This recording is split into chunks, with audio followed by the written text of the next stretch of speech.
My next guest is Brent Card, who is the co-founder and head of development for GC Legacy Capital and GC Legacy Construction. His projects and experience in construction management and consulting in multifamily residential, new commercial construction, tenant improvements, and renovations of existing commercial properties in states like Arizona, Texas, Oklahoma, Louisiana, and Montana. Focused on maximizing value, reducing risks, streamlined communication and coordination, cost optimization, and quality control. Prior to co-founding GC Legacy, Brent was a risk manager at JPMorgan Chase, where he was responsible for managing 25 plus relationships totaling more than $4 billion in commercial loans. He also served his community on the planning board for the city of Trophy Club, Texas. Before JPMorgan Chase, Brent developed as an acquisitions manager for a private equity syndicator and facilitated the acquisition of multifamily assets in California. His projects include a variety of investment opportunities, including stabilized multifamily assets, land entitlements, and development of residential neighborhoods, including condos and single-family housing. In his free time, Brent enjoys summertime in Montana, driving a side-by-side through Arizona mountains and spending time with his 3 boys. Welcome to the Path to Passive podcast, where we talk about building wealth and empowering lifestyle through commercial real estate investing for tech professionals. I always wish that other tech professionals reaching financial freedom had documented their journey along the way, so I'm doing it for the rest of us. Join us as we explore stories, many failures, and lessons learned along the way. I hope you enjoy and subscribe. Brent, man, thanks so much for being here, spending the time with us, spending time with me, with our listeners. This is, Path to Passive real estate investing for tech professionals. I want to bring on guests just like yourself who have, a ton of experience and have gotten, become a master at their craft like you are in your space, and you're going to tell us all about. So, introduce yourself for those that don't know. Just give us a brief background of who you are, and then I'll ask some follow-up questions, and we'll just, take it easy and go through and unravel the story that it is. Thanks for having me on, Stephen. So I was born and raised in San Diego, California. Wonderful time in the 80s. I'm very proud to be from San Diego. I don't live there now, but it's certainly proud and get back there as much as I can. Went to school, went to Point Loma Nazarene and university, and was a history major because that's what I loved. And again, back then was find out what you love and do it. And so it's more kind of like, this is what I'm good at. I don't really have a direction. My parents were just happy I went to college. So got the history degree, came out of college, didn't know what to do with it other than I didn't want to get a doctorate and I didn't want to teach high school. So I was in a bit of trouble there. Luckily, I met a syndicator, and apartments were just starting to explode in San Diego. I met a syndicator who was willing to teach me, as basically I was an intern, and he taught me the numbers, met brokers and how to look at deals, all the due diligence process, from title work to doing the inspections, all the way through to rent studies and pro formas. And so I did that for 3 years, made almost no money, and kind of was promised certain things that these deals that you bring and these deals you walk through, you're going to be a part of the management and the economics of that. And that didn't necessarily come around. So in 2003, I was married for 2 years. We wanted to start having a family. My wife is from the Flathead Valley in Montana. So we decided to move there, and I started my own company as a syndicator to kind of recreate what I had done in San Diego. Awesome. Okay, so we're getting into already. I love how you're sort of laying the paths for us. I want to go back just a little bit because, you went from graduating college, in history. It's great that you love, the history. It's super important. What is it? It's something along the lines of, if you don't learn history, you're bound to repeat it, right? 100%. And so what is past is prologue. I believe in all that. Yeah, absolutely. But, you went from graduating with a history degree, not really knowing, quote unquote, what you were going to do, right, but going to just working for a syndicator. Like, did you know about real estate at the time? Like, not everyone walks into, an apartment syndicator's office, gets a job. So like, how did you become aware of real estate? How were you like, all right, yeah, I'll give this a shot versus, do something more academic or whatever? Yeah, I mean, back then it was really a lot harder to get into. You had to know somebody or your family had to be in it. I mean, there wasn't real estate programs like they have now at USC, and almost every major school has a program, and then you can go right into an equity group or a major bank. So back then there really wasn't that path. But my mom was a realtor. I remember I told her I would never be a realtor because you don't need a degree to be a realtor. So why would I get a degree just to be a realtor? Sure. Of course, I was very headstrong and arrogant about my new degree that I would find out is almost worthless, other than I would use it the rest of my life talking to people. So she had met this guy who was just taking off syndicating. He had done a few deals. And at that time, 2000, 2001 in San Diego, apartments were rapidly increasing in value. So like with most, one or two successful ones, then everyone tells their friends, you should invest with this guy. Let's get into apartments. So capital started coming in and he needed more people to look at deals, sift through them, and then we can go target the ones that seem to be the best. So I met him through my mom. So I did have a connection, which is one of the only ways to have done it back then. No, it's great. I mean, to your point, having that network and proximity and, was it like, hey, my son's also, sharp kid, whatever, and, like have a go work for him? Or were you like, this looks interesting. Hey, mom, see if we can get a job. No, my mom definitely made the introduction and she was, you should get into this. Nice.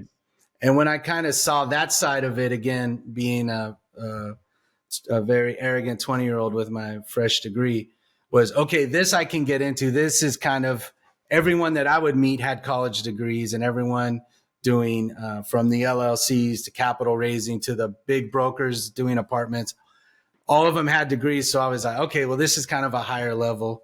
Got it. So this is something that I can sink my teeth into. I immediately fell in love. So, which was interesting. I had no idea. I was completely looking for what am I going to do. And when I found the math of this, the art of making the deals and how to find where you can either make operations better or where you can raise rents, and just that alone increases the value of your property and cap rates. I was hooked, and I'm still hooked.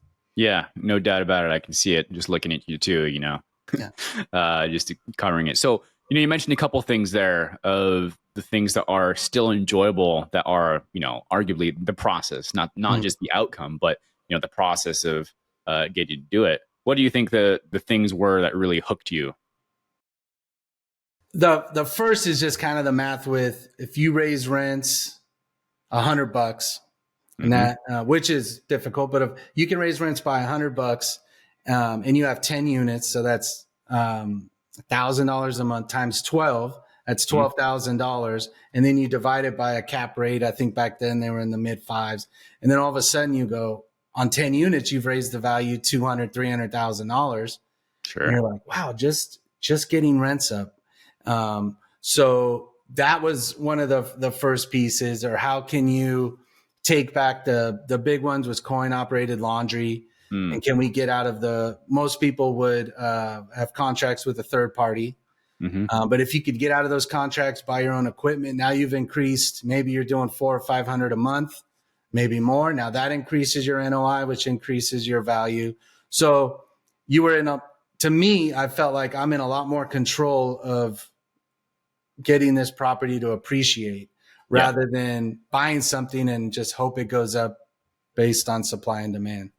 Absolutely. Got it. So in a real way, it became that, you were able to influence things, and almost in some ways, almost like a game, right? If I could get out of this contract and I could make the improvements here, we could save it, but we could do so much more, and we could provide more service component there too.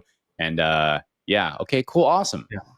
So you were talking a little bit about how your wife is from Montana. And if I remember correctly, you're talking about, I mean, at this point, you have gotten those 3 years of experience doing, the different aspects from due diligence, doing underwriting, the analysis of, the apartments. Is this a good deal? Is it not a good deal?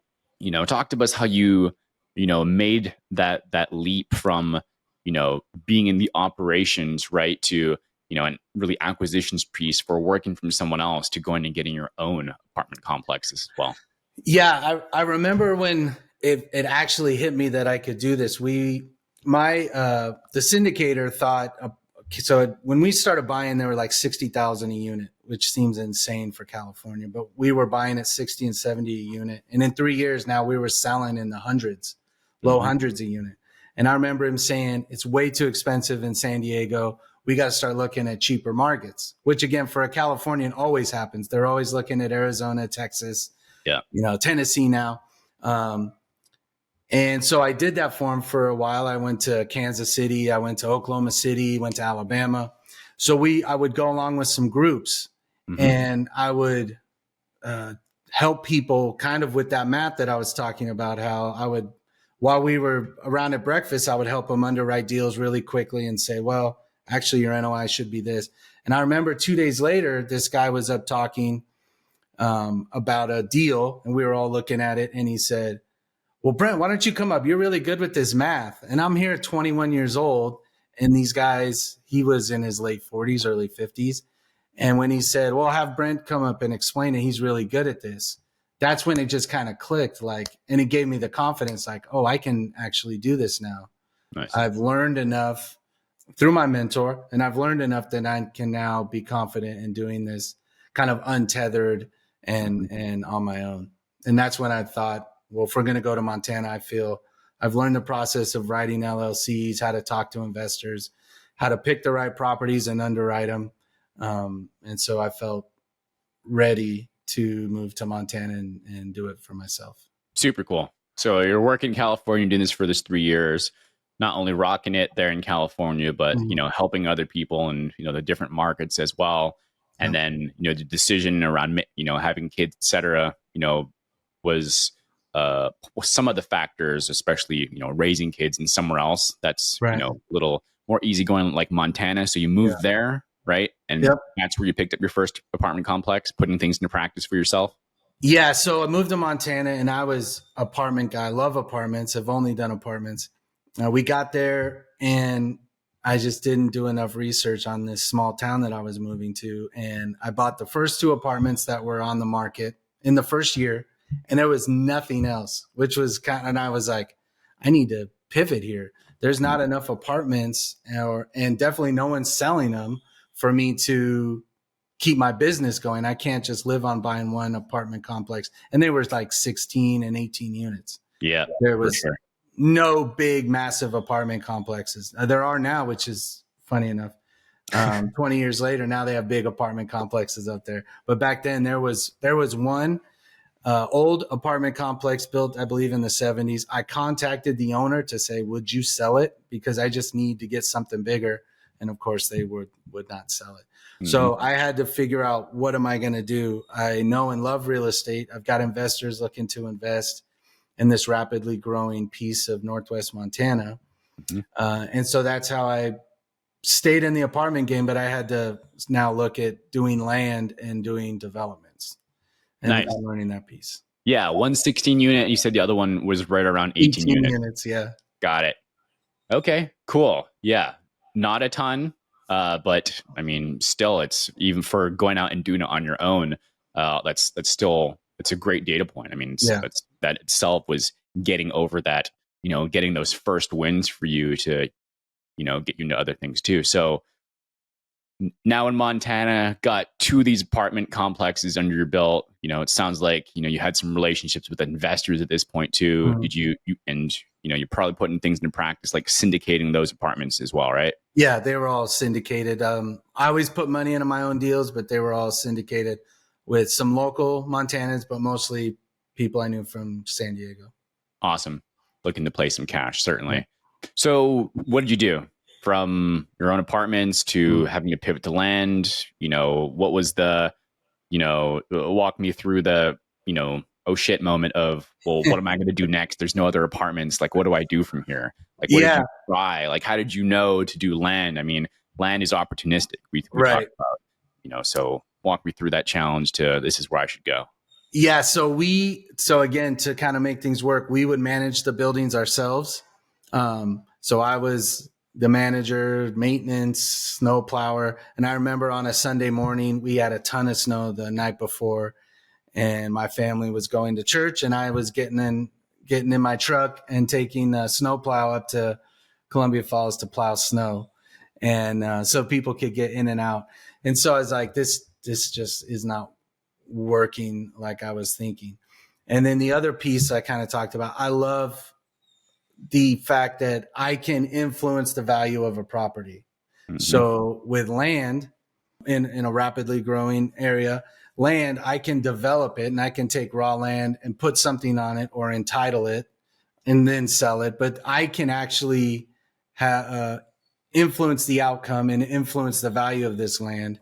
So I really like that idea that it was kind of in my control, because I just don't like being out of control. I just don't like being like, we're going to buy a home in Hawaii and hope through supply and demand it goes up.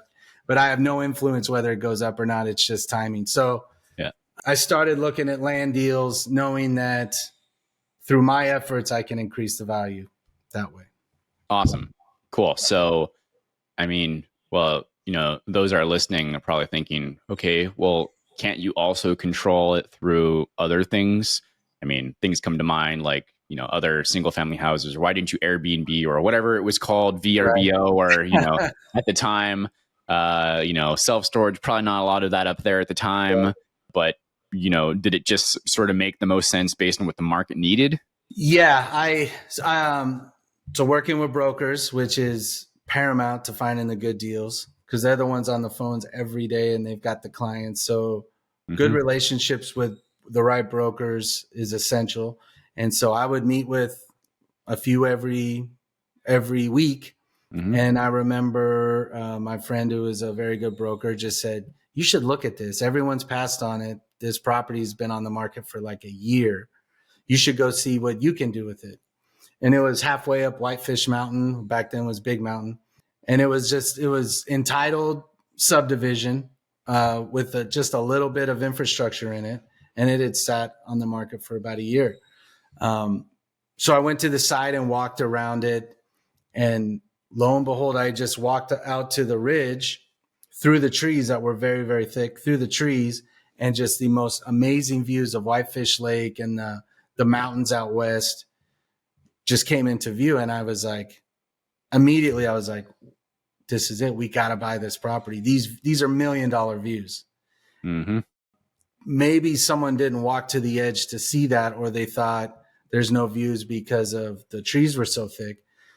I don't know. Or there was issues with the infrastructure, but I started doing the due diligence on what it would take to bring in the infrastructure. We put in an offer, got it accepted. And that was my first quote unquote land deal. Very cool. Yeah. I think you mentioned something important. Not only was it, killer views, but you didn't fall in love with the property, or that you fell in love with the deal. You actually did the due diligence on it as well to see what you could do with it. Right. Or to seeing the vision and the possibilities, but also going and looking at the data, right? Like the math behind it, just like you said originally. Yeah. Did you have other people that were sort of in your corner around knowing development process? I did. So again, my mother, who's my greatest cheerleader, a little too much. She thinks I can do no wrong, which is, of course, incorrect. But I just talked with other brokers. I knew that we could sell lots to home builders at way inflated prices from what they were asking for the land, because it had been on so long. Okay. Most of the infrastructure, which is a big deal to have in place, and that can make or break a development. The infrastructure was there for the most part. And through our due diligence, it wasn't going to be that expensive to complete. So we went ahead and bought it, named it Hidden Hills, because from the road going up to the ski resort, you couldn't even see it because it was on a tall ridge and then it flattened out. So I was just thinking, well, it's kind of hidden. You can't really see it. So we'll call it Hidden Hills. Put in the road, the water, they were on septic. So we didn't have sewer. Where I kind of went wrong there is I was so intent on paying off the land loan and getting money back to the investors. I sold it a little too quick. And so the first few lots I was able to get way more on the remaining lots than I did on the first few. So I got a little too excited about selling lots, priced them a little too aggressively, was able to make it up on final lots, but I learned a lesson on that one to come in with the right pricing, know your market, know how successful I should have known it would have been that successful and should have priced it a little more aggressively. But still, we bought the land for like $350,000. I think we sold all the lots for around $2.8 million. So that was a very good start to my land development career. Yeah, certainly. So had some family help around, family knowledge and some family expertise around the development process. You said there was some infrastructure there, but going through it and getting it, it sounds like fully entitled. Would it be that correct for those lots? All right. They were entitled. We just had to update it. It was entitled back from the 70s, and it had just been sat on. And this was 2004, 2005. So good 30 years or so. Yeah. Okay. And then subdivided and sold those off. Right. Great. So, even more so, a couple family things. And obviously you did the legwork, you did the work for sure. For those listening, it may not be familiar with what that means, entitled or fully entitled, or even what you're talking about, infrastructure. Like infrastructure in, tech means something completely different, infrastructure construction. So I'm sure, we can imagine what it is, but just, spell it out for me. What does infrastructure mean? What does fully entitled mean? So fully entitled refers to the zoning, or if you can get a plan unit development, but entitled means that you get the zoning that you want to build. So you can buy something that's zoned agricultural, it's out in the county maybe, and you want to put an apartment complex on it. But if it's zoned agriculture, you're not going to be able to. You're going to have to change the zoning through the city, or that's called entitle the land to do what you want. In California, that takes 10 to 15 years. Some parts of Texas, it might take 6 months to a year. Or this time in Montana, it was a pretty quick process. But the zoning is really what you need to dictate what you can do with that land. There's some freedom sometimes within that. But yeah, you can't just buy a piece of land and put whatever you want on it. So you have to entitle it. Infrastructure is then going to be water, sewer, gas, the roads. And again, that's a big stumbling block if you haven't done your research. If water is over a mile away and you want to do this development, you're going to have to bring that in and pay for that. And that right there might make the development a losing proposition. Right. Same with water, same with sewer and gas. And then the roads, concrete is way up since COVID, and it's still up. So if you're having to do a lot of concrete sidewalks, you better know the price of concrete for that, how much sidewalks, or negotiate with the city if you're going to have to do landscape boulevards, all that stuff. The infrastructure, to me, is one of the biggest pieces to get nailed down before I go through on a development.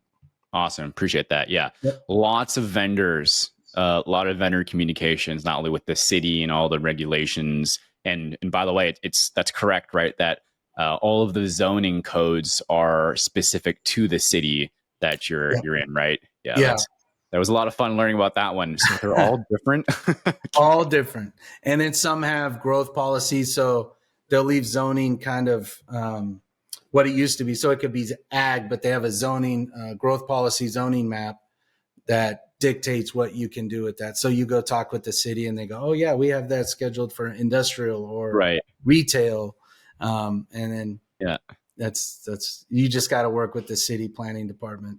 Totally. Yeah. Traffic analysis, all of that. So lots of vendors, just expanding on this, lots of vendors, lots of conversations, a lot of things that have to be, really, in line, ducks in a row for sure for it to happen. So awesome. Appreciate that. I know that's a technical aspect, but I think it's good for the listener here. So subdivided all of this, and you sold them off. You learned, sounds like, some great pricing lessons, but also supply and demand in a real sense too, right? And so what was next? Okay, you got that under your belt.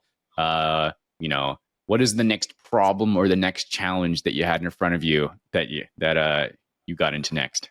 Yeah, so finding more land. So a lot of people are up there doing the same thing as me. We're all kind of chasing the similar deals, but I found 3 acres that was zoned for apartments.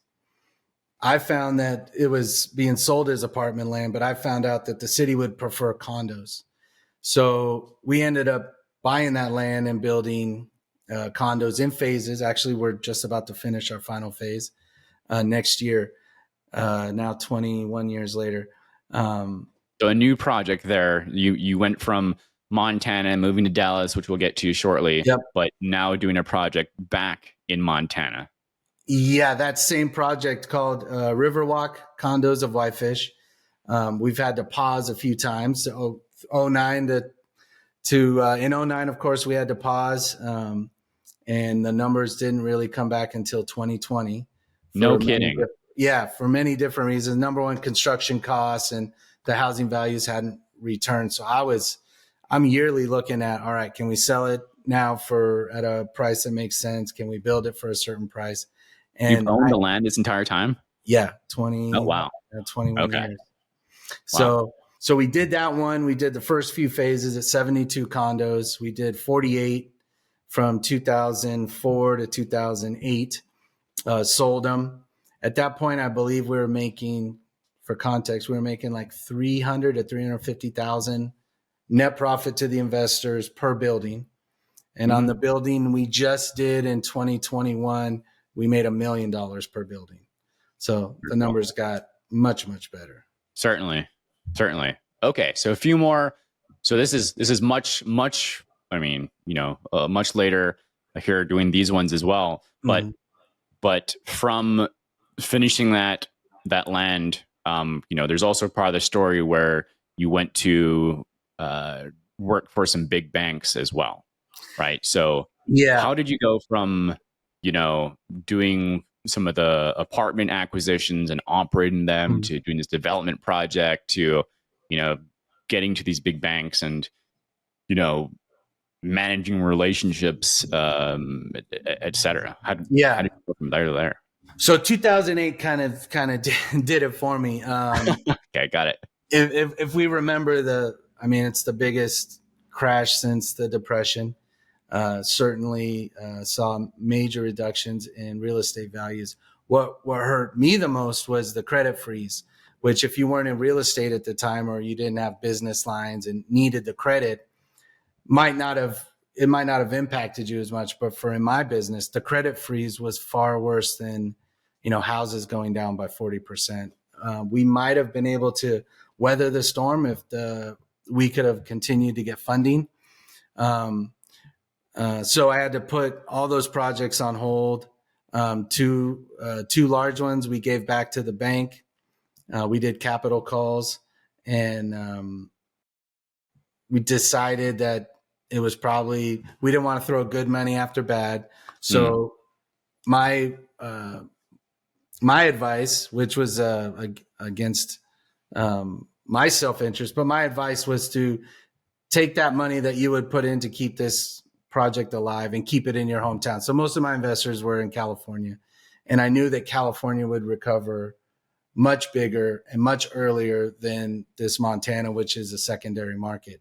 So I said, we can keep these properties alive. We can do capital calls, and they'll be good projects someday. But in your local markets of San Diego, LA, San Francisco, your markets, I believe, are going to come back much quicker and much better. So you might want to think about keeping the money and buying new assets at these lower prices in 2010.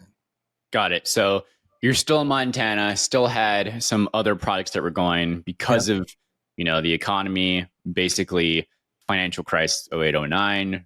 You're saying you had to give those properties back, meaning operating costs, additional financing, things like that meant that, we just couldn't continue to operate them. So instead of doing capital calls and asking for more money from investors, decided to give them back to banks. Correct. Right. And so, the investors got back what they got back, and you told them what you can. Other, primary markets like San Fran, et cetera, are going to recover before places like, Montana, which is arguably secondary market, so forth. Right. And you went off to do something else. So you're talking about that was a transition to getting to this role at a big bank, going back to the workforce. Yeah. So when we had the capital freeze. So in the way I syndicate, I only make money on net returns. So unless the project makes a ton of money, I get paid nothing. So as the investors get their money back or part of their money back or whatever, the project didn't make any money. So all that work, I didn't get paid for 2 years while I was still trying to save these properties. Wow. So Okay. at some point, seeing the market is not coming back, I decided to leave Montana, and that's when I moved to Dallas, Texas. I wanted to stay in real estate because I love real estate. Mm-hmm. I didn't want to switch careers and now go be a lawyer, go back to school for something else. I wanted to stay in real estate. And really, back then, the only real estate jobs were for banks. And so I found a large bank in Texas and went to work for them. But my first job, not working for myself, which was kind of weird. I was, 32, and it was my first job. Yeah, that's kind of, I mean, you were doing it, so got some experience there that you certainly leveraged. So talk to me about what you did at the bank. Let's just start there. Just give an overview. What you were doing there? I mean, you keep saying that, you love real estate. Totally understand. What were the facets of, real estate while working at that bank? Yeah, so I was on the credit side, which just means, again, I'm evaluating properties. I'm evaluating the credit worthiness of the buyers or the sponsors and the properties. So the bank I worked for is one of the largest multifamily lenders outside of Fannie and Freddie, and they still are to this day. Mm-hmm. Analysis of the loans was even more important back in 2010, 2011, 2012. Because, of course, what led up to it was everyone thought these were loans that would never fail, and there was no analysis around them, and that's how it blindsided nearly everybody.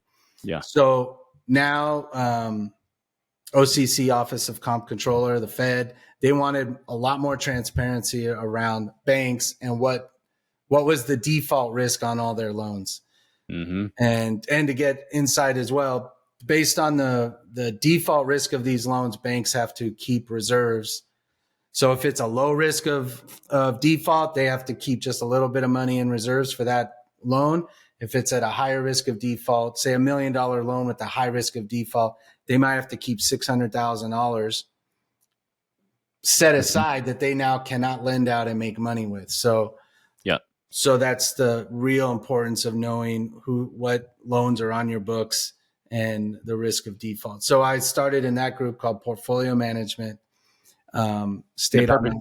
Yep. And the purpose of that is specifically so that if they do default, the people, not the lenders, the people that are getting the money loaned to, if they default, then this bank is able to go and pay back whoever they borrowed money from, right? That's the purpose of having cash on hand on their books. So if they take a loss on it, they have reserves. Again, if they take losses on a ton of buildings, loans out there, and then everyone comes and wants their money back, they're not going to have money to pay back. So they keep loans so that there's enough on hand if people need to pull out their money. So Perfect. and now it's called Basel. And so now they keep really close tabs on these requirements so banks don't get in trouble. Sure. As it happens, always a new policy to make sure things don't happen again. So what were you doing there? You were, checking credit worthiness, but I mean, what does that mean? Like checking the deal, checking the people, Brendan, what does that look like? Yeah. So most of it is just checking the property and does the NOI, is that enough to pay their loan? And that's kind of really the basics of it. Are they getting enough money in rents minus their expenses to create an NOI? And is that enough to pay their loan? I was there for a little bit. I went into some big data, which again, I love. We would look at a whole swath of loans, say in a certain zip code of LA, and what's their average performance. And then we would report on that. So that was a surveillance group I was a part of. And then I joined kind of our big investor group, people with loans of 25 million or more. And so that's where I really got an education on how these single investors created their portfolios and how successful they got. and I got to see how they did it as a part of my kind of background review of them I did every year. Yeah, and I mean that also just was it sounds like a great opportunity, just like you said, to see how other successful people what they were investing in, how much leverage they took, how much loans they took, how they ran their own operations, right? Yep. Did you learn a lot about risk and assessing risk there too? Yeah. So my title was risk manager. A lot of sense that if you're a risk manager, you're definitely looking at the ways that people were creditworthy, and so that is just another way of saying what is the risk, right, of people, the deals themselves, and how that corresponds to the service or product, which is the loan itself, right? Yeah. So I would do a full review of this person. We only loan to individuals. We have different groups that lend to funds. So these were individuals, or some were syndicators. And I would get all their financials. I would do a background, write up a little history. We would do LexisNexis searches to see if they had somehow gotten into any legal trouble in the last year. Mm-hmm. And then write up a full report and do a portfolio view of all their properties.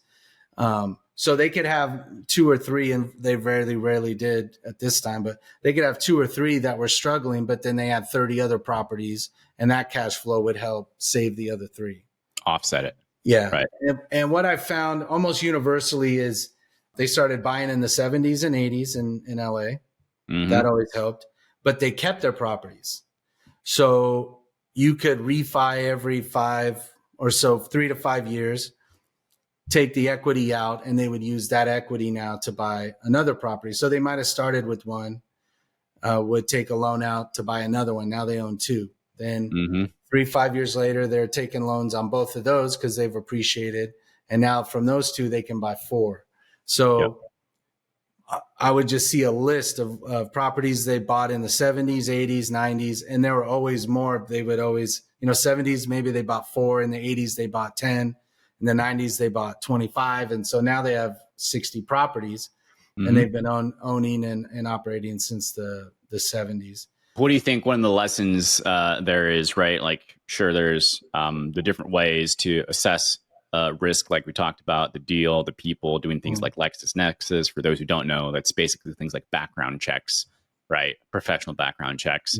But as far as for those who are, owners who are successful, they bought a long time ago and they held, right? Doing like a refi and borrow against, not a roll, but refi, is the lesson, don't sell your real estate? No, there's definitely times to sell your real estate, but if you have a good property in a great location, you've got operations down, it's really easy to manage, you've got great renters, that possibly is your chance to then let's just refi it and we'll buy another property rather than sell this. Now, like I said, a lot of syndicators, they make money on the back end. So they want to sell in that 5 to 7 year period because that's how they get paid. Right. Big exit. Yeah. If you buy a property, you raise $2 million, and in 3 years, we refi for $2 million. So I'm giving the investors back that $2 million, but they got their money back. So I still haven't got paid. So I've talked with a lot of syndicators who they in effect have to sell. And there's a lot that do that 5 to 7 hold, or even 3 to 7 year hold. And then they sell. And of course their argument is, well, we can sell 20 units to buy 30, and then we sell 30 to buy 50. Right. So that's also another avenue. But if you have a good property, I prefer keeping that property, refining, and taking that money and either giving it back to the investors or reinvesting it into another property. Yeah. I think maybe what I'm getting at here is know the deal structure of whoever you're investing with and what their plan is. Are you familiar with what they're doing? Does it make sense? Do the numbers check out, to your point earlier? Things like that. Yeah. Okay. Awesome. Cool. So definitely a lot of lessons learned for sure at that role. So I know that you've got GC construction and capital as well. Talk to us a little bit about GC legacy capital and legacy construction is, what do you guys, What do you guys service? Who do you provide services to? What do you do? Yeah, thanks. So I'm here. I was at this bank for 10 years, climbing the ladder. Thought that this paycheck was great. It's very safe from where I came in development, which is a higher risk, higher returns. I had built up my career and was moving in the right direction. Actually got the job that I had wanted for the first 8 years of my career, and I had turned it down. Crazy. But my brother-in-law, when we moved to Dallas, he came down, eventually came down, and he's in construction. So he started working for a company that built for Starbucks in 2010. And he got very, very good at building Starbucks. So things kind of collided in 2019, where we could develop this strategic partnership where he's the builder, I'm the developer, and whether we buy apartments and rehab them so we can raise rents by fixing up units and raising rents that way, or we buy land and build Starbucks or do industrial, the partnership just seemed too good. I had always thought that I would be leaving my bank to get back into working for myself and helping create wealth for myself as well as others. And so in 2020 is when we decided to create GC Legacy Construction and GC Legacy Capital. GC Legacy is our names, Jake Grossweiler, and my wife was Sarah Grossweiler. Grossweiler Card Legacy. The legacy comes from that we're not just building a company to see what we can do for 3 or 5 years, but we're trying, and we are going to create a legacy company that will last beyond us. The other part of the legacy is we're going to do business the right way, and we're going to create a legacy attached to our names that we can be proud of. So kind of keeps us to a higher standard and understand what we are trying to accomplish from the beginning and not lose sight of that. Awesome. So we started that, and then COVID hit, which was talk about timing. Building stopped for 6 months, and right after we started the company, and it was another kind of oh shit moment. We had done a few, actually, we did a Starbucks up in Tulsa, and that kind of got us through to the next Starbucks we built in Arizona, which I ended up moving to just near Scottsdale. And that bought us enough time to make it through, keep our families alive and fed. And then we got our vendor's license through Starbucks, where we could start building for them nationally. And then we've kind of taken off since then. Cool. So I want to go back and clarify on something. Yeah.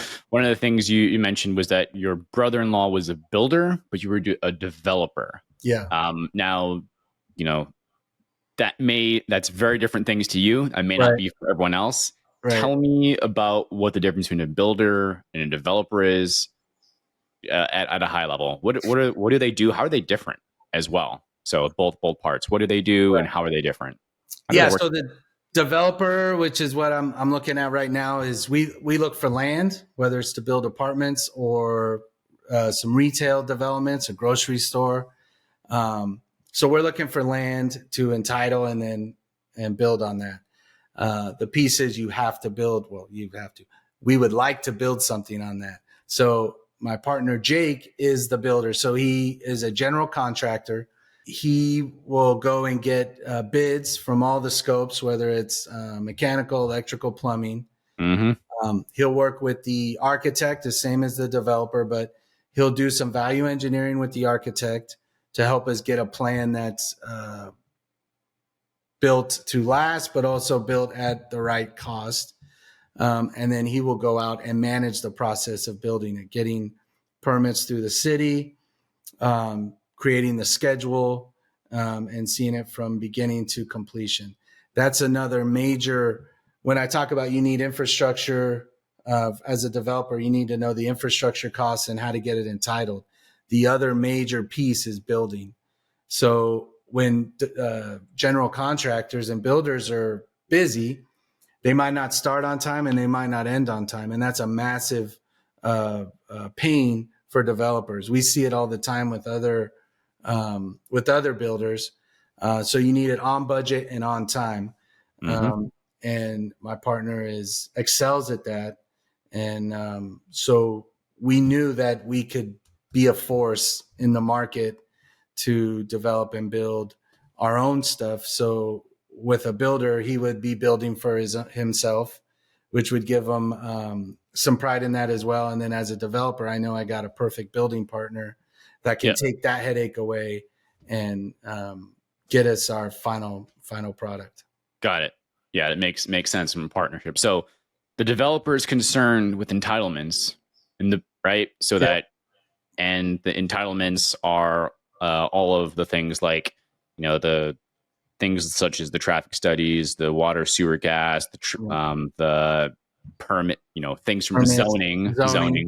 And then the builder goes and actually gets everything to quote unquote build on top of the land. Is that right? Yeah. Based on the zoning already done, all the traffic analysis already done. They don't have to care about, they can connect the plumbing, work with all the right quote unquote specialties to make sure the right things are done at the right time, like the foundation, like the the framing, like the electrical, like the plumbing, and then all the sidings, all the insides, and all the way through. So those are the things the builder does, right? Yeah, and then through the entire process, you're getting inspections from the city. So when you put in the foundation, you can't move forward until you get an inspection and pass that. Then you might do the framing, and then you have to get that inspected. So the cities watch every process, so everything is done correct. When you hook up to water and sewer, then that has to get inspected before you can cover it with dirt. And so it's constantly being inspected, and that's also the builder handles all the inspections and takes care of any issues around that. What does a developer care about while everything the builder is doing is getting done? So the developer is either trying to sell what they're developing, or they're managing the building process and staying on the builder to make sure it's on budget and on task. So like say if it's a Starbucks, you already have the end user in there. I know Starbucks is going to occupy it. We've got that agreement in place. So now it's watching the builder and where are we on process? When are you going to get it done? How are costs coming in and that kind? Because when you get someone like Starbucks or Taco Bell or Burger King, they need to get in there as soon as possible and start selling their products. So if you can't meet their time frame, you start getting into damages. Yeah. And then you're paying tens and tens of $1,000s a month while you're waiting for your general contractor to finish their job. Got it. So the developer who will pick the land, do the zoning, have the foresight all the way there to know what they're going to be, quote unquote, developing and picking the right builders to do, will also set the contracts with basically who the tenant or the end user would be. Right. Is that about right? And they would manage from day zero, right, all the way through everything with the city vendors to get the land, quote unquote, in shape for the builder to start their work, manage the builder all the way through. And then we can talk about, things like the shell and all that here in a second, but manage all the way through so that the end user, the tenant, can move in, do all the quote unquote tenant improvements, meaning everything to get all the right seating, all the right customization, all the right wall stuff, the fryers, the coffee makers, the whatever it is for them to get in. So that entire process, the developer will pretty much oversee because they own that contract with the end user. Is that about right? Yeah, they will do that. And then you got banks in there. So every month the builder's going to say, I did $200,000 worth of work this month and I want money from the bank. So the developer will have to, in effect, prove that was done. Then the developer sends their request to the bank. Then the bank pays the developer, say the 200, and then the developer pays the builder. So during the process, there's always something going on, whether through the banks, back to the builder. So you're doing that as well. And then for me, if it's the condos, then I'm selling condos. I'm making sure while we're constructing, we're getting pre-sales, that those contracts are coming in. So there's a lot more work there. That do they have their earnest money in is their inspection periods, just like buying, they're buying a house. So it's the same as that process. And then when I have a minute, then I'm looking at my next 2 or 3 developments while I'm trying to get this one finished. As it goes, always the next one. Always the next one. Next deal. Yep. Okay, cool. So thanks for going down that and clarifying a little bit of that. So, you and your partner, they work together, developing and building for Starbucks or one of these other companies that you were talking about. And, if I remember correctly, in one of our other quick chats, there was like another, like HTO is one of the others as well, right? Yeah, that's a company exploding in Texas. So we're looking to expand our footprint with other retailers. So they're called QSRs, quick serve retail. So that would be basically anything with the drive-through, or even like a Jimmy John's, or they're QSRs even though they don't always have drive-throughs. So that is my partner's specialty. Nice. We've built our condos, we've built residential units as well, but this QSR space, like that 2,000 to 2,400 single store, is just what we're really, really good at. So we're looking to expand our footprint and build more. And that office is in Dallas, and of course Dallas is just exploding, and every QSR wants to be in Texas. So yeah. So walk me through what that looks like. So you've talked about having done the different colored shells. Excuse me, I don't remember which ones they were before, but and then you have the TI, the tenant improvements as well. So just talk to me about what that means. What is with the shells? What's the difference, and what does the tenant improvement really mean? Because I want the listener to understand. Okay, so I went through this entire developing process, learned from Montana.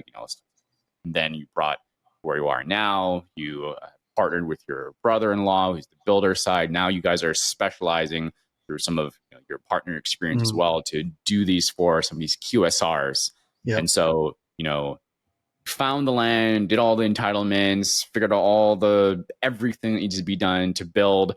And we're deciding we're doing it for this QSR. So we're building shells for them. Right. So that's the part that we're at right now. So walk me through, what the heck are these shells I keep talking about? And what is the final steps here for the tenant improvements? Yeah, so I remember years ago looking at a shell, and you'll look through the window as they're building it, and the floors are dirt, and you're like, well, where's the foundation? How do they have dirt floors? That's because that's a shell. Now working through this, so the reason why we did Starbucks, our first 2 projects I said were Starbucks before we had our vendor's license, is because we only built the shell. So the developer can hire whomever they want to build the exterior, which is the shell. And then Starbucks, Taco Bell, McDonald's, they have their own vendors GCs, who pass through their process and that they trust, who can build out the inside. So the shell you can call like a cold dark shell or a gray shell. And that just depends on, the gray shell would have, say, the HVACs included already on top and plugged in, more infrastructure built into it, where the dark shell it's just a shell. And it's just all the negotiation piece between the developer and the tenant or the end user. So the more that they do up front, maybe the better lease terms they get, or they give less tenant improvements. So part of the deal as well is, you generally, as the developer or the owner, you're going to give this new tenant a tenant improvement allowance. So we'll say Starbucks comes in and they build the inside of their store. The developer does not do that. So the developer might give them an allowance, and then Starbucks takes that, adds some, and they'll hire one of their GCs, their approved vendors like us, to come in and do the inside. So then we'll do their floors, their casework, which is like their cabinets, all their bathrooms, all their break rooms and everything, and that will be done. So most of the time, the shell builder and then the inside TI builder are different. We just happen to be able to do both because we're a approved vendor through Starbucks. Got it. And so we'll come in and build the new store. We'll put in the concrete floor, do the flooring, add in all the electrical, all the plumbing, put in roofs or put in the HVAC system, and build out the new store so they can start serving their clients. Got it. So that's all the way through. So even after the gray or the dark shell is built, the tenant improvements start, and the developer will give some type of credits to the end user. Yep. Right. Now, why does that happen? Why are credits given to the end user? If I don't quite understand that part. Yeah, I think so they're going to occupy it, and so that tenant improvement is largely based on the time frame, whether it's a 10 years, kind of the low 10 or 15 or 20 years. So the longer you're out there, the more tenant improvements you're going to get for the longer lease term. But It's kind of like you're building for you. If we leave the next day, then you still get everything inside of the building that we create. So that tenant improvements is improving the value of your building. Whether, if Starbucks did that tenant improvement and then had to leave that next week, then the owner would get all of the improvements made to the inside of the building. So it benefits both. Okay. So you give some credits, basically say, hey, we'll give you some quote unquote credits for you to go build the insides, and you can keep all that stuff later on anyway. Yeah. Okay. And so Starbucks will build that inside, and then, so that's a TI, and then Starbucks does refurbishes. So if you kind of notice throughout the years going to the same Starbucks, and then you'll come in one day and it's a completely new Starbucks. Sure. So, you could just say about every 10 years or so, they'll do a complete renovation and refurbish of their units to new paintings, to artwork. We'll redo the floors. They go in and they refresh absolutely everything. They'll change. They're always innovating the way they serve the customer. So when the mobile orders came around, then that had to be changed to allow for more mobile orders. Mm-hmm.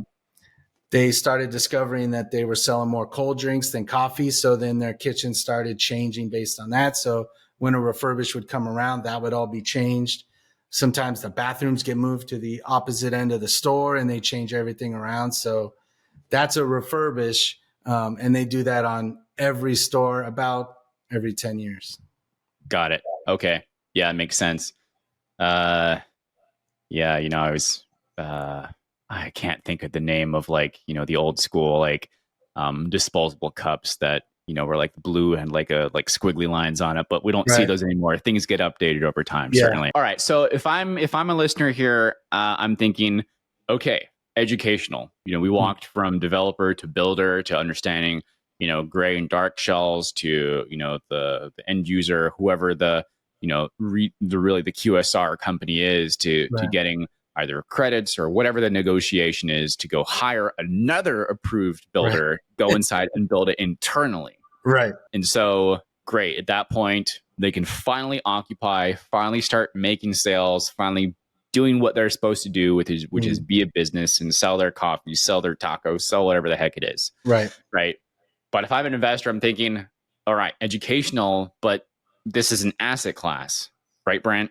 Yep. And so how does the investor here, what do they invest in? How do they make money in this? What do they expect to make? I know every deal is different, all that kind of stuff. Apartments, we can talk value add and, all that in B and C class later on, but we're talking, construction here, right? Yeah. What does it look like for this developing to building to come up, and what should I even invest in this? When do I get my money back? How would I make? Why this one over another asset? Yeah. So for this vehicle, and there's numerous ones that we do, but for this vehicle, it would be, you buy the land, you put the building on. Say if it's a Starbucks, they're a Class A national tenant. So like apartments, it would go based on cash flow and a cap rate. So on that, would be almost exactly like apartments, except you already have your rent increases built into the lease. And then the value would be based on, the length of the lease, what your NOI was, and then the current cap rate. So cap rates have gone up on that class, just like they have on everything else.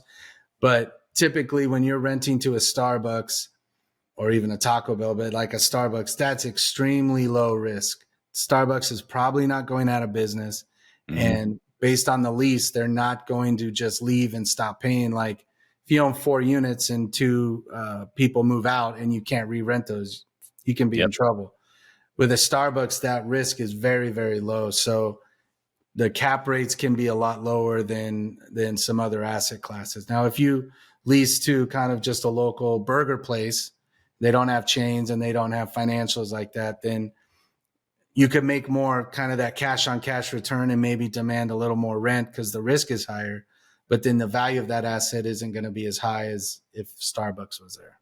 Sure. That makes sense. And is that what you're talking about? Just like we would have, I don't want to go too far into this one, but I'm just sort of spot checking. Is that I think you mentioned that Starbucks is a Class A national retailer then. Would the local burger joint be considered like a Class B kind of tenant then? Possibly Class B or even a C, right. Just based on the risk profile. And if it was your typical mom and pop who's wonderful, they're out there doing business, but they don't have the financials and the financial backing, that if they had a few hard months, they might not be able to make rent, where you're not worried about that with Starbucks. Got it. So once Understood. it's done, like an apartment, you either hold it and cash flow it and just pay out cash flow monthly, or a lot of developers are kind of in and out. So they would sell that to someone then who wants a safe asset. A lot of 1031 buyers who cannot buy land and develop for Starbucks, but they would like to own one and have that safe cash flow recurring with minimal operations. You can imagine what it takes to manage and operate 40 apartment units. Now imagine a Starbucks who they're taking care of the property. You don't have to run them down for rent payments.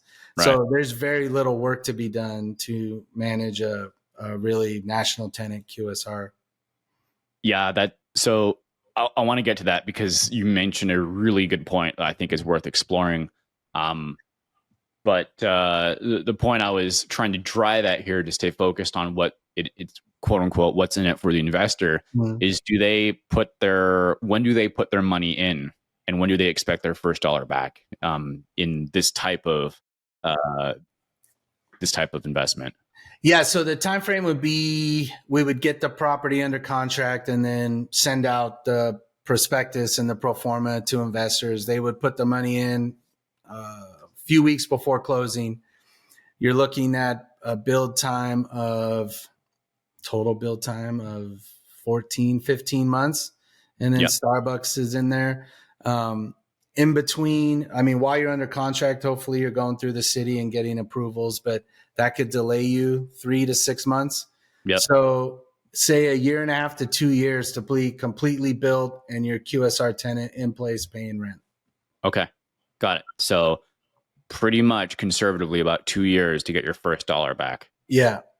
But as it goes, in theory, that's a con, right? It depends on the person, depends on their strategy, depends what they're already doing. For someone who is already cash flowing, reliable, lower, more reliable dollars coming in from a different type of real estate asset, right? Like a value add multifamily as an example, but they want to get big chunks of cash and invest it somewhere else, right? With this type of asset class, when do they expect big returns? Is it also on sale, or how does that work for? It would generally be on the sale, which is, can be quite large because you can buy the land and build it. And then, of course, again, like I keep talking about, I love the fact that I can influence the value based on my efforts. So buying that, putting in a Starbucks, it's going to be worth quite a bit more than what just the land and the building costs to put up there. So a lot of just traditional developers will build it and then they'll sell it, sometimes even list it a month or two before it gets completed, and then they'll have the sale ready once Starbucks takes over. Got it. And is this usually like a 2x or 3x cash back to the investor? It can be. So interest rates really influence the exit value and the cap rates, which are now a little higher. Costs, construction costs haven't come down that much. So right now it'd be more build it and then hold it and wait for cap rates to come back down with interest rates, hopefully sometime next year. Sure. And then you would create quite a bit of value out of that in a shorter period of time. Some developments take a lot longer than a year and a half to 2 years. Sure. Also, the other piece is on land, I try to do as long of an escrow period as possible so I can do as much of that. So if it's going to take a year and a half to 2 years and I can do a 4 or 6 month escrow, I can lessen that time. And by the time I buy it, now I can get in the ground right away and almost in a year to a year and 2 months have it completed and do most of the groundwork while I'm in escrow. I don't understand that. The escrow portion. Do you mind explain that to me again? Just how that portion works? Yeah, no problem. So we get under contract and then immediately start to go to work with the city to get the approvals to get, let's just say Starbucks, to get Starbucks on agreeing to a lease, and then architectural plans have to get drawn up, submitted to the city. So the city approves that, gets the building permit. You can do that during escrow before you buy the property. Okay, got it. So if you can't and say you really need this property, there's a bunch of people bidding on it, and you say, well, I'm going to buy it in 2 months. You'll buy it, and then you'll have to start that process while you own it, and that'll just delay. Got it. Got it. I try to do as much upfront as possible. So especially now with interest rates so high, and before with interest rates at say 3.5%, that time frame didn't cost as much. And now when you're lending at 9%, because land and development loans are based on prime or SOFR plus say 350. So where you can go buy a house and you say, well, I got a loan for like 6.25%. Development rates right now are still in the 9s, possibly in the 10s, because they're based on prime. So they will not go down until the Fed starts reducing their rates. Got it. So the escrow portion you were talking about is, even though you have, while you're still waiting that close, in escrow, you want to get as much of all your strategic partnership, stuff taken care of, so you can hit the ground running and having things already in place. Right. And that also probably looks better. I don't know. Does the land seller care as much about that one? Probably not, right? Because they're not really invested as much. Right. So, I mean, yeah, you can, because if you're paying that value, so they're expecting you're going to put in all the work up front. So it's generally assume that you're going to get a longer escrow period on buying raw land than say you would buying an apartment complex. Yep. Okay. Because they understand there's more groundwork to be done and more approvals that need to be accomplished for that property to be worth that value to me as the buyer. Got it. Okay, cool. I know we can sort of rabbit hole that one. I appreciate you giving some of the answers. I wanted to ask that just to clarify for a little bit myself on that specific piece, also the listener. But I think what's really important to extract on this part too is just that the first dollar comes back takes some time, and it's how this type of investment works in the bigger portfolio for the investor anyway. Right. So if you're getting, for this is tech professionals, if you're getting stock that's vesting and you're not worried about your own cash flow, but you really want to get big returns later on, go do that. Be okay with a year and a half, 2 years as an example, but get 2x, or whatever, right?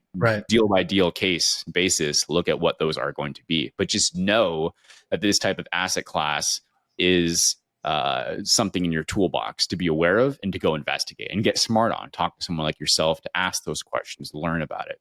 Is that about fair? Yeah. So anything on development, higher risk, much higher rewards. Yeah. To buy a already built apartment complex and maybe start at 6% cash on cash, which a lot of deals I've seen lately, they're starting at 2 and 3.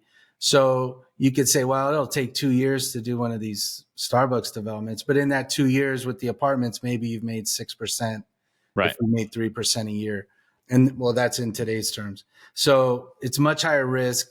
You've also learned with developments, I've learned, of course, through 2009, is you want to get in and out. You don't want to have this long, prolonged development that maybe you get caught in a bad market, which if you bought in 21 or 22 and then rates went up on you and construction costs went up on you, then you kind of are getting caught in a bad market right now. Sure. Yeah. I mean, certainly important, because when you build conditions are different than when you finally get there, right? Yeah. But Yeah. I have one more question. Then I want to pivot into the next section. Yeah. And that question is: let's say, you get your first investor gets their first dollar back when tenant goes in, the Starbucks goes in, Yep. right? And then the developer could hold the property until cap rates look better, which basically mean we're looking to get a higher sale price for that, right? That's what you mean by cap rates lower, because the NOI divided by cap rate gives us the value, quote unquote. And so the developer has the choice on when they want to sell, right?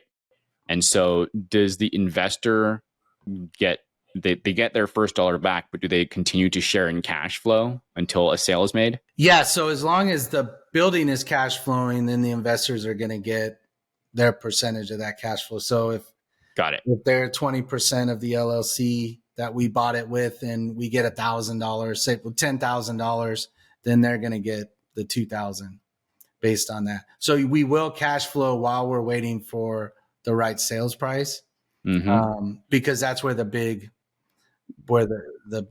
exit is on that sales price. Got it. So it still does follow whatever the waterfall deal structure is based on what the sponsor put together for that deal. Yeah. Okay, cool. Great. Just wanted to get that nuance. So I appreciate that.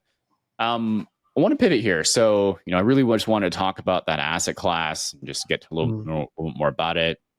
One of the things I wanted to talk about is, maybe get a peek into, you guys aren't the only developers in town. Obviously, Right. You have a great relationship with Starbucks. You guys are doing things. Your brother-in-law has the experience.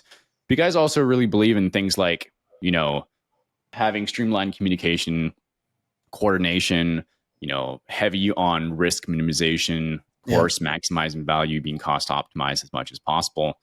How do you do that? Give us some data points around, streamlined communication coordination. What does that look like? How did you bring your experience from what you were doing with the role at the big bank to risk minimization? Do you use some of the same ideas and tactics? How do you live these values is what I'm really asking. Yeah. So I still consider myself a risk manager. I'm even working on being a little more optimistic, because I'm so risk focused that sometimes I feel like I might lose out on opportunities. So I'm definitely balancing both of those. But the risk management comes in, you've got to see every piece of that development or of that apartment. So, I mean, it could be anything like, is the zoning in place? Are the utilities to the property, or is the property valued at such that I can go bring those utilities that far down? For apartments is, what are occupancies for all the properties around this? Where does this property rate and how it looks, and where are the rents compared to the properties on the same street? And so we'll do analysis around that as well. And it has to work. Like we talk about in-place rents. You could say, well, the market rent for this 2-bedroom is $1,500, but the highest rent in this building is $1,200. So my risk mitigation was, well, if it's $1,500, why have they only achieved $1,200?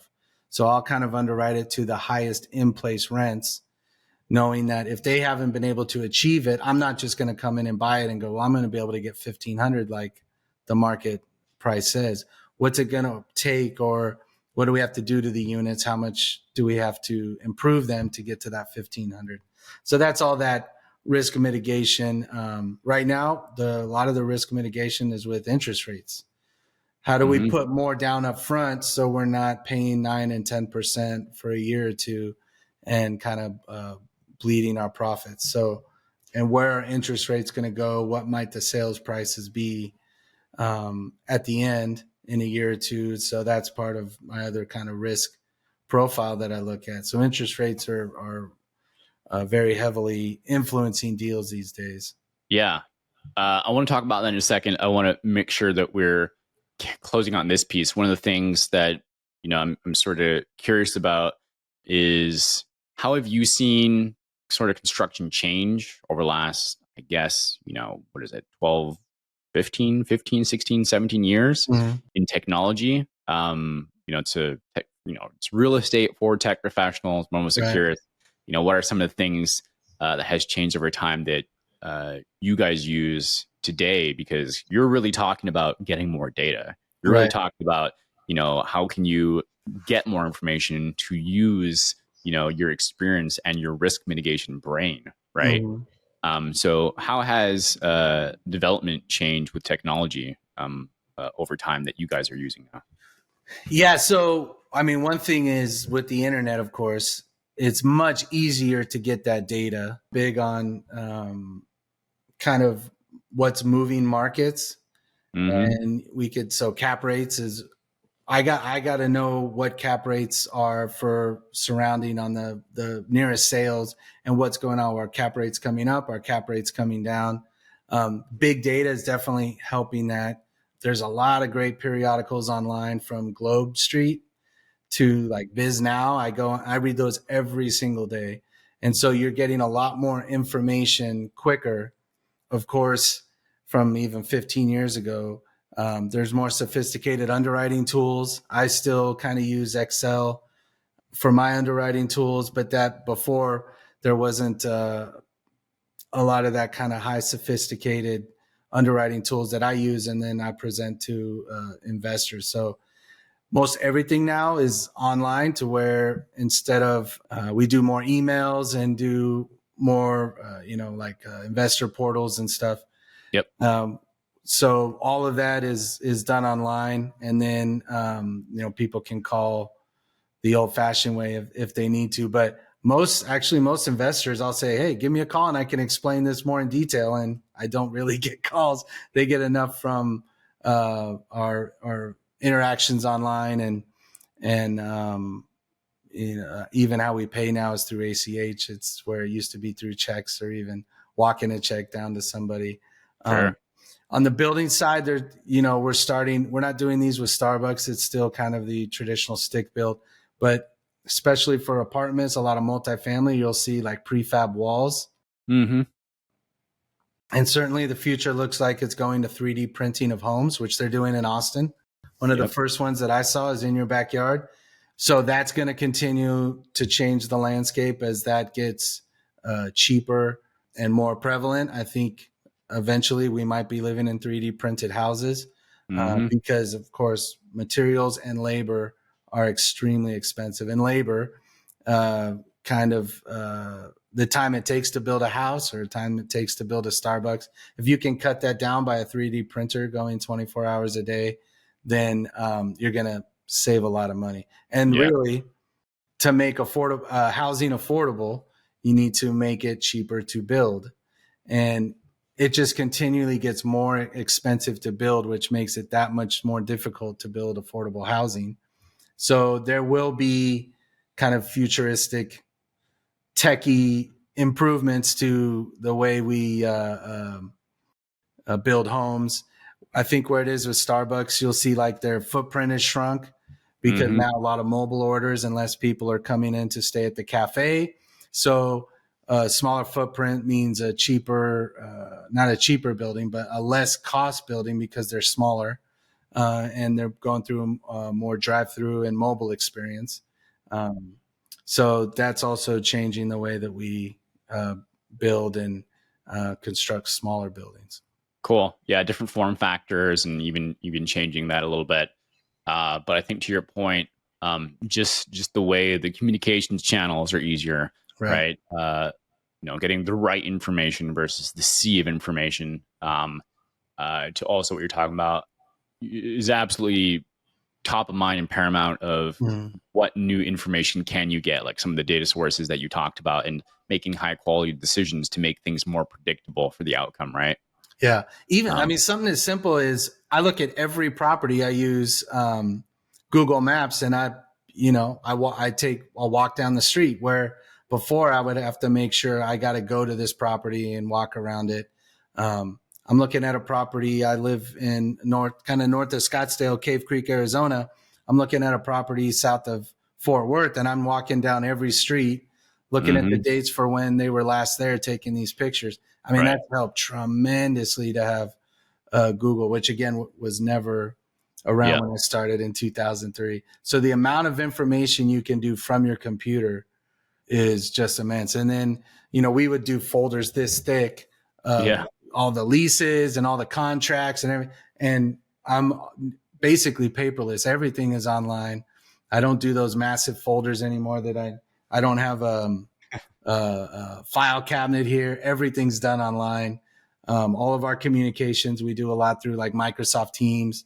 We do our daily calls through there, Slack channels, all that. It's just, communication is just immediate. You can just do texts and everything. So you don't even have to talk to each other sometimes when you're busy. But yeah, technology's completely changed the way we operate. At our construction company, we have an all-team call, 15 minutes every single day. Nice. And when we're in Texas, we might have guys at Brownsville, El Paso, Dallas, San Antonio, and we can all come together as a company, as a team for 15 minutes every single day, see each other. We talk about our wins and get some inspiration, which is one of our core values, is to be inspirational for our team and just send them off for a good day of work. Now that's all possible through technology. They're usually on their phones. Some of us are on computers, but that kind of seamless communication is obviously a game changer, and it's only going to get easier and better and more sophisticated. Yeah, outstanding. It absolutely makes the difference, and I love Google Maps too. Yeah, I could see how it works so well in real estate, your line of work, etc. Talk to me about this inspiration thing. I know this is something that kind of lights you up here, and it's important. Is this something? Where do you use this? I know you have a couple of boys that I'm sure keep you busy as well. Is this something that you take not only with the professional side, but you aim to inspire for your kiddos as well? Yeah. So actually, two of my sons do work for the company. We cool. Started them at the bottom, but they're working for the company. But we started with this group. Actually, Brandon Dawson is his name, and he teaches small and medium-sized businesses how to operate better. And it's completely changed our business. So we knew that we wanted to be kind of an employee-first operation. My partner had worked for a bunch of builders, and what we would call, Brandon would call belief lids. They would only allow him to go so far, and he knew he could do a better job. He knew he could hire better people, and he knew he could do more work for Starbucks. And he was always kind of hitting up on a lid where they said, no, we're not going to do any more work. We don't want you to hire more people. So he knew that there were other people out there that were working way too hard for smaller wages, maybe not being appreciated and not being allowed to reach their full potential. So we knew we wanted kind of an employee first company, but we didn't necessarily know how to do it other than giving them some freedom and allowing them to grow. So through this work we've been doing with Brandon Dawson and Cardone Ventures, first starts with PPFs. So it's called personal, professional, financial. Now, no one ever asked me those in the corporate world and before, but what, like he says, business doesn't make the people, people make the business. So we focus on hiring the right people. We help them come up with their own personal, professional, financial goals. And then that's our job as owners to help them in any way possible to achieve those goals through the company. So we've added KPIs, which are key performance indicators, to where you perform at this level, you're going to get bonuses per job that fit. So the profit profile is still there, and we can pay you, and this is your vehicle to do better. This is your step. You are at this position. You learn these traits, and when this opportunity becomes available, this is how you advance, rather than maybe having them figure it out. Right. We spend money to improve ourselves, and we ask all of our employees to do personal growth as well on their own and through the company.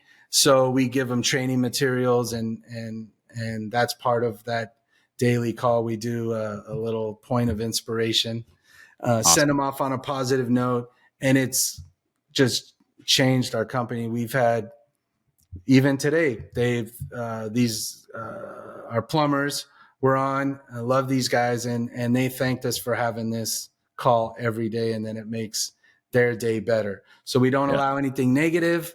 That is, we need to talk about that stuff, but that's for after the call. This is just start of your day. Let's get everyone together. Everyone shares a win, whether it's personal or professional. We do the one-on-ones every month to make sure that we can hold them accountable to work on their PPFs and work towards their PPFs. And we ask them to keep us accountable, as our job as owners is to make their success easier. Mm-hmm. So I've said it a few times. Remember to keep us accountable. If we're not making your success easier, you need to tell us how we can. So that's been the last 6 months have just been amazing, working through, watching, hiring these amazing people from other places and watching them love the atmosphere that we create. So we say we build legacy spaces. So for GC Legacy Capital, I say we build legacy wealth. So, but the legacy is so important because our name's on it, and we are telling people we're building something that not only is going to last, but is going to have a positive legacy with the people we come in contact with. That holds us to a certain standard. It holds us accountable because it's not only in our name, but it's in our motto. So culture. We recite that every day, and we have someone different say, what's our company motto? And we build legacy spaces. So the build, to expand on that, is we are badass, and we build unparalleled spaces with integrity and limitless determination. And so we go through that every day. So everyone daily understand this is what we are trying to build. Limitless determination, unparalleled determination with integrity. And so as they're doing their daily work, that's still in the back of their minds, this is what we are trying to accomplish. I love it. We strive to accomplish, yeah. Yeah, you have to vocalize it. You have to vocalize. You have to get it out. You have to get it into your body. I firmly believe that too. So I like starting the day that way, like you do, to have that, start your day right. Yep. Right.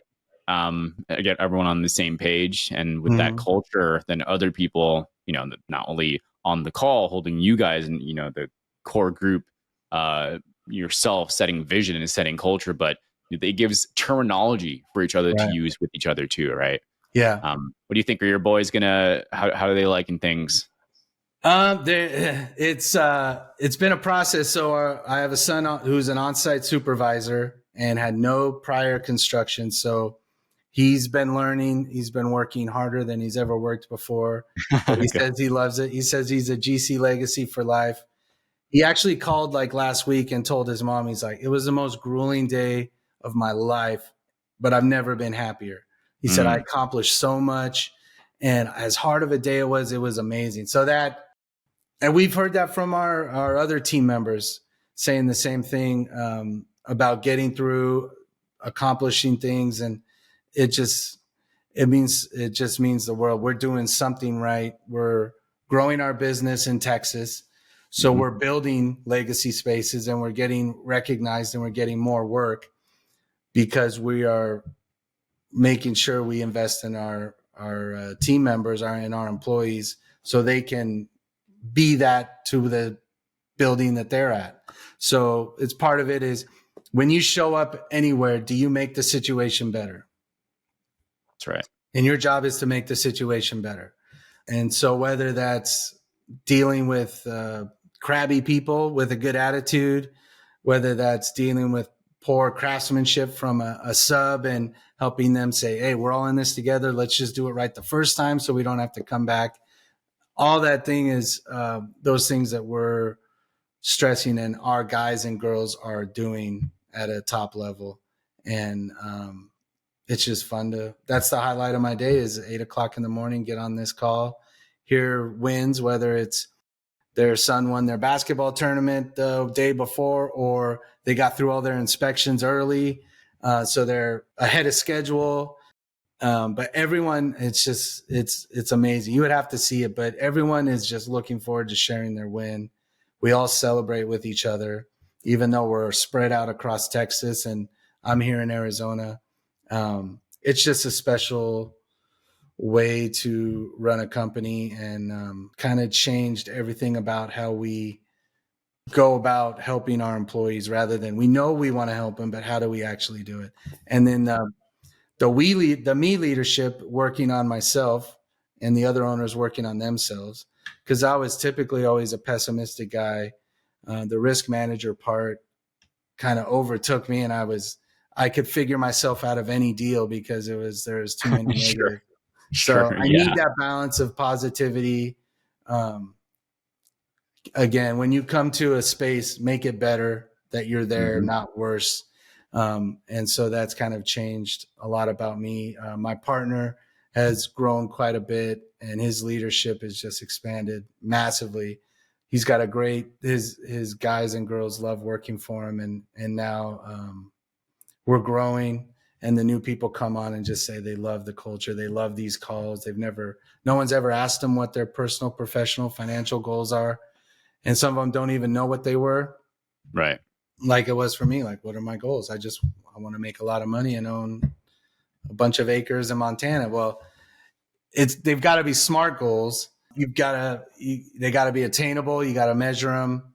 And so even crafting your goals is kind of a learned skill. Yeah, certainly. I appreciate that. I mean, I see you, obviously you're passionate about talking through it for the people that are really under your responsibility, right? To take care of them, take care of yourself, see the growth in your partner as well. So you two can be great partners and take care of others too. Yeah. And then, you touched on your boys here. So, closing out on this, I just wanted to ask, for those that are interested in, making their first investment or looking at this kind of investment to add to their portfolio, what's maybe, a minute clip or so that, you would tell them what would you tell people looking to do this type of investment? Yeah. So the first thing, listen to your podcast on how to choose a sponsor, because who you choose to do business with is very important. Who you choose to trust with your hard-earned dollars.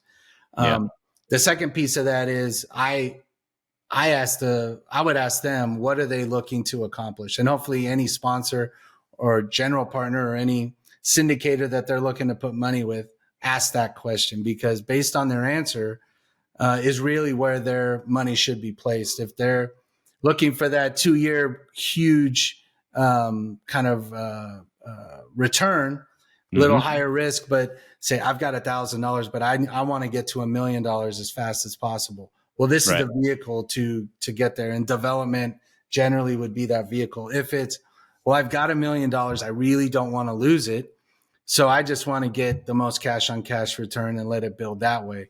Well, then that's kind of your stabilized apartments, or you would buy a stabilized, single tenant QSR and just cash flow that way.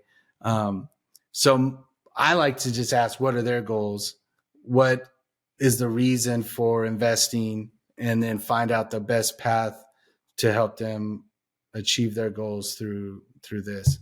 I generally like the people like me who are high performing professionals in their industry, who don't have the time or the education to invest in real estate. So they would trust someone like me to go out and buy property for them, and maybe help them retire early or retire in a better position that they would have been. So they have a good understanding of real estate, and you can explain how things work, understand the risk profiles and kind of returns, and help them build that legacy wealth while they're working their professional or corporate jobs. Yeah, absolutely. Yeah. Awesome. Understanding the goals so they know where this fits into their portfolio, understanding and acknowledging, getting some of that education, listening to everything you talked about beforehand, going back and re-listening to certain, sections if needed around the process, know what it looks like and how that compares to some of the things we talked about and other episodes I put out there, or, other podcasts as well about the models around multifamily value add or self-storage or RV parks or mobile home parks, whatever it is, and just how this fits into the portfolio. It's not good or bad. It's just, how does this fit in and how is this right for me? Right. Yeah. And then, for those that have cash looking to place somewhere, and knowing that, we all are good at the thing we're good at. And this is the thing that you've built your legacy on. And so, it's where it's at, just trusting each other as professionals. So, Brent, tell us, where can listeners find you from here? You can go gclegacyconstruction.com to the team section, and I'm there. You can contact me. My email is brent@gclegacycapital.com. I'm on Instagram, LinkedIn, X. You can find me there, Brent Card, or you can look up GC Legacy Construction on Instagram, Facebook, and LinkedIn. Perfect. Yeah. Well, thanks so much for being here. I'll make sure all those are in the show notes as well. It's going to be everywhere you listen to a podcast, so make sure they're there. Brent, thanks so much for being here. Yeah, thanks for having me. Thanks for joining us on another episode of Path to Passive. We love connecting with our listeners and those on the path to architecting their wealth and improving their lives. Feel free to let us know what topics you'd like to see in future episodes. Get in touch with us through email or Instagram. See you next week for a new episode.